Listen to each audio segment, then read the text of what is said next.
Eto na naman guys, may nakita na naman ako dito na marami na naman ang makaka-relate na call center agent. Sabi ng TL, "You have a mandatory OT." Me.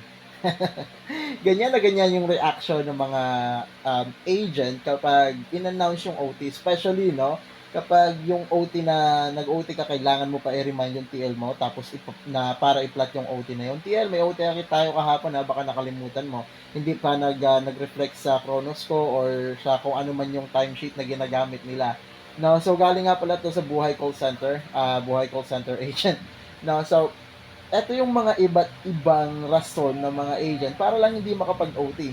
No, so okay lang kung yung OT mo is automatic plotted, pero sometimes kasi you need to remind the TL in order for your OT to be paid. No, kumbaga extra mile mo pa yon. Instead na yung company mismo yung mag-initiate or automatic na